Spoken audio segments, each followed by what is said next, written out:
We begin the final hour of Fox and Friends with a Fox News alert. You got hundreds of pages of Jeffrey Epstein's court documents now unsealed. Several prominent figures are referenced in the documents, including former presidents like Bill Clinton and celebrities and business leaders. Many of the people who have been publicly named, including Clinton, have not been accused of any wrongdoing, but the documents are answering some questions about Epstein's web of associates and famous friends who would meet him at his various locations around the globe. Peter Ducey joins us now with more details on this. Hey, Peter.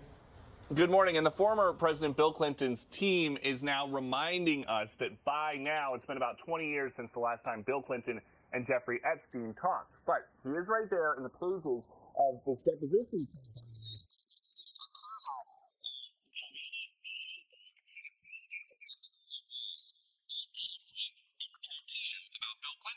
She said that he said one time that Clinton likes them young, referring to girls. Also in this deposition, one of the most famous magicians in history, David Copperfield, the accuser, Schoberg, was asked, "Have you ever met David Copperfield?" She said yes.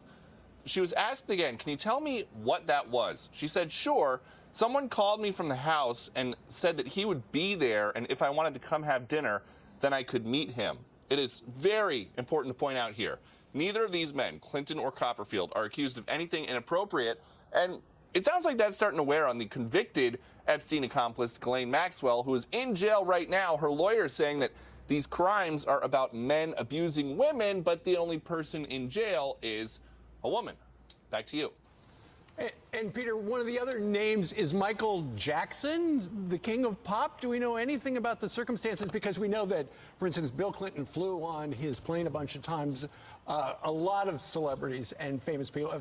Former President Trump flew a couple of times, but there's no suggestion anything happened. But what do we know about Michael Jackson? Just that somebody asked an accuser if she ever saw anybody really famous at one of Epstein's houses, and she said that she saw Michael Jackson. So it does paint a picture of a very rich guy who liked having very famous people around, but the descriptions a lot of the time are just that somebody was there, not that they were doing anything bad. Right, and there is no smoking gun. There's no suggestion that any laws were broken regarding any of it, but it gives us something to talk about. Absolutely. All right, Thanks, Peter, thank you very much. The other person that was mentioned was Prince Andrew. The question went on to say, please name a person that Ghislaine Maxwell directed you to have sex with. She answered, Prince Andrew. Okay, who else? As a whole, they both trafficked me to people. It was under both of their directions. So it's not easy just to say Ghislaine when I say, I mean both of them. Talking about Epstein as well as Ghislaine.